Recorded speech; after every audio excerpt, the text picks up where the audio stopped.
Alright guys, welcome back to the Gym Zone.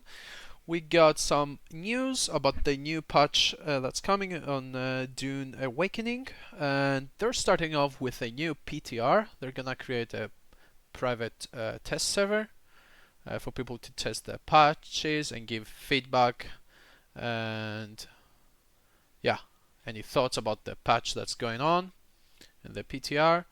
So we're gonna jump straight into the news of what's coming. So here's the highlights of this patch 1.1.10. So let's see. Sandworms now linger for a bit around spice fields that have been recently harvested from. Right, so that will make it actually more time consuming to find spice. But at the same time, could possibly make it like that they don't change a spice field. If there's one close around, that it will stay on the old one instead of going to the other one that's close. I'm not sure. Reduce the frequency of Harkonnen attacks on certain Atreides bases and vice versa in Haga Basin. Alright. Main menu play now button has been set to filter out private servers. Alright. When streamer mode is active, map creator name is hidden. If the player created the sync chart, in addition, well, streamer mode sector name in the deep desert is now hidden. Well, okay, that's good for streamers, and yeah, so that's against stream sniping. Great news. In the exchange, items can now be listed from and claimed to the vehicle inventory of your ornithopter. Okay. Okay, that's good actually. That's like a quality of life. The PvE area near the shield wall has been expanded to cover now A, B, C, D, and half of E within the without the deep desert. Wow, that's great actually. Finally, we can farm some spice without getting gangbanged from clans, guilds, or just people that are in the mood to destroy something or someone. So that's great actually. That's great news. Alright, let's go to features and changes.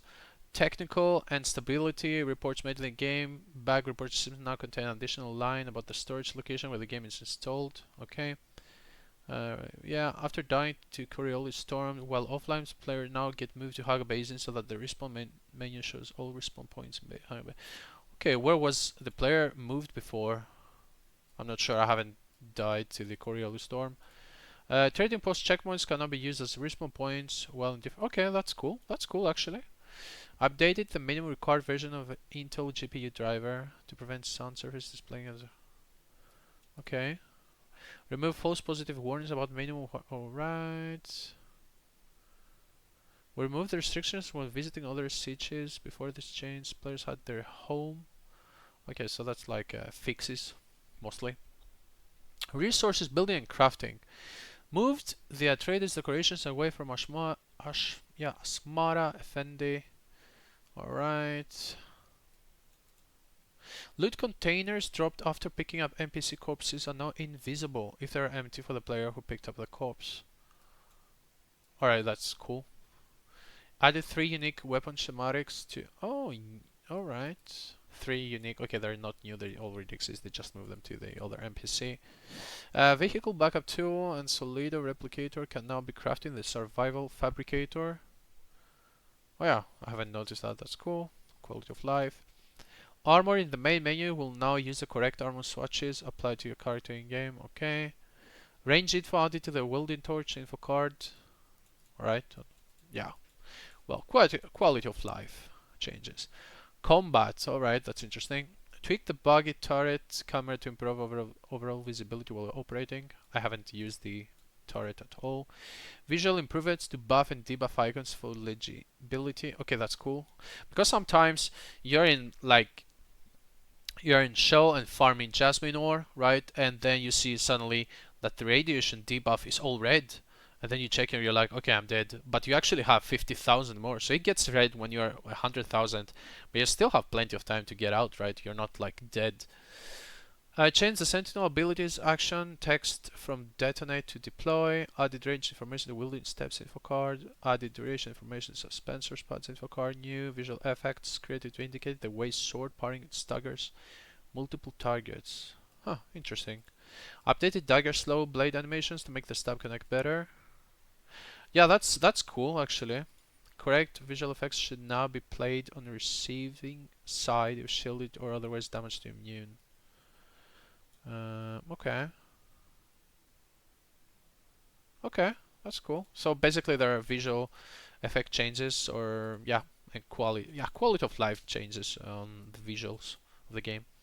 Abilities. Suspensor Dash will now cost 20% of maximum power instead of a flat cost of 75. Oh, okay. I'm not using that actually because I heard it's very buggy, so I haven't used that. Reduced poise damage resistance of Thrive on danger to 34 from 50. To avoid scenarios where poise resistance could go over 100 when combined with other effects. Okay. It is no longer possible to jump while under the effect of crippling strike. Alright. Alright, so there's some changes here. Vehicles, minor tweaks to the camera when boosting with the vehicle, improved interaction with vehicles. It should be now easier to enter them from different. Oh, that's huge actually. That's a huge win from Funcom because sometimes it can get buggy or clunky, and you eventually die to the worm or something else. Ground vehicles now have a failsafe system against being stuck in flipped state. Okay, that's cool. That hasn't happened to me, but that's interesting. I thought it was already implemented in the game because even if you fall from a cliff with a buggy or with a bike, you still end up straight up like a cat. Improved ground vehicles behavior when flipped or kicked by the sunworm. Okay. Exiting ornithopters midair will now make them drop straight down instead of gliding. Oh, that's really good actually. That's really interesting. I saw the other day one guy falling, yeah, down from his ornithopter. I'm not sure if it was intentional, but I saw his ornithopter just cruising through the deep desert. I never saw it again. So that's cool actually. Very interesting. Yeah.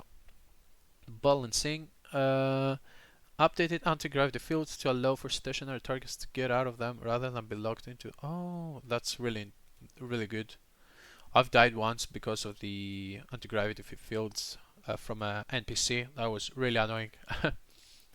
Russia NPCs now animation cancel out of their melee attack finishes when the target moves out of melee range. Oh, so this is gonna be. Sounds like this is gonna be more challenging to find melee against NPCs. Okay, world building and explorations. Sandworms now linger for a bit around spice fields that have been recently harvested from. Okay, reduce the frequency of hard. Yeah, we've been through that on the highlights.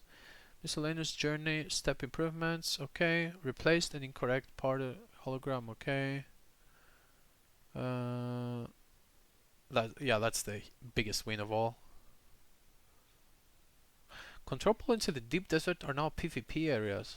Well, most of them were anyway. But I mean that makes sense, right? Because you want to control it, so you should fight for it. So that's interesting, I guess. Yeah. Story journey and new player experience. Improved journey auto tracking to address edge cases where journey systems sometimes do not track the next appropriate journey card. Yeah. Okay, that's interesting. Good, like quality of life for new players. User interface. I did keybind for take quick loot to settings. I did keybind for take quick loot to settings. Okay, yeah, that's the E button, right? Hold down E button. Okay. Updated colors for the pint recipes display. Okay. So there's more like clarity fix.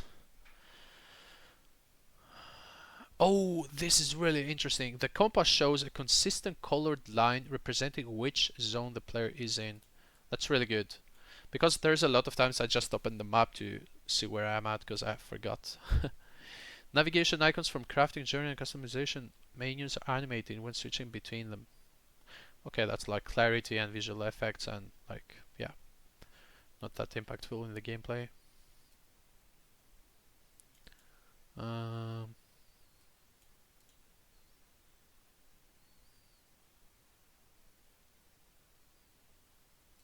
okay.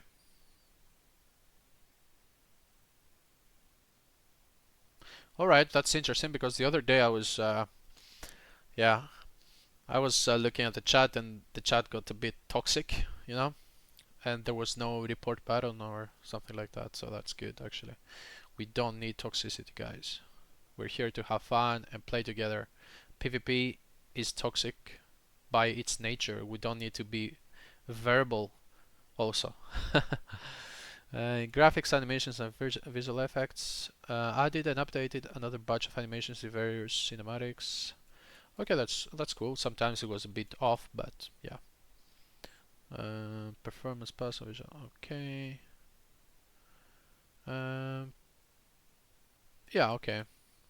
Soften the lighting transition in an Imperial station in the deep desert. Okay. Yeah, that's like quality of life. Audio. Uh, oh, the sound effects indicate an active blood purifier has been improved. Oh, I didn't know it made any sound, actually. Rebalance audio levels on soundstorms to make the audible experience better. Make improvements to melee audio.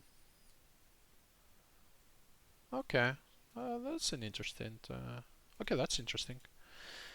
Fixes. There's loads of fixes here. Yeah, I can just scroll them. I don't have to go read them. I can just scroll them, and you guys can pause the video if you want to.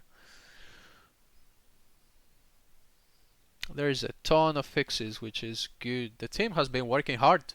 I think they're listening, guys. I don't have much experience with Funcom, but so far I'm sold. I'm closing to 100 hours on the game, and I'm really hooked. Yeah, wow, that's like hundreds of fixes. World building and exploration. The player will no longer fully lose radiation on logout. Engaged radiation will be retained until it can decrease again when logging back in. Oh, okay, I guess somebody was abusing it. Player can no longer move an overland map while being in a loading screen. Okay, I'm not sure what overland map is.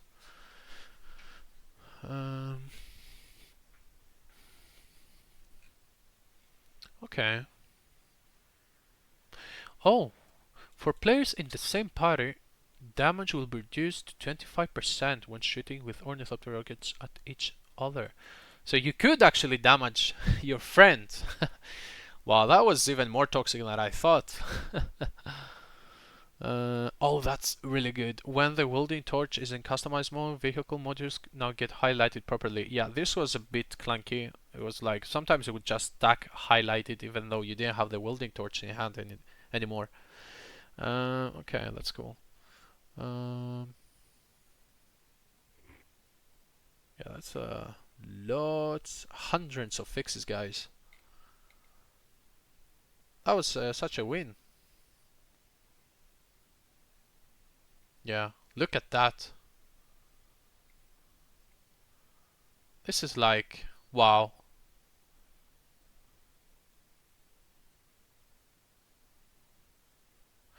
There was no release date.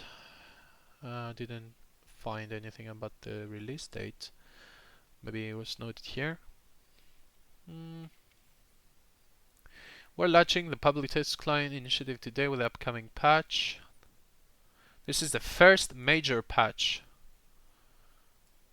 Right. I'm hoping for that to be next week, guys.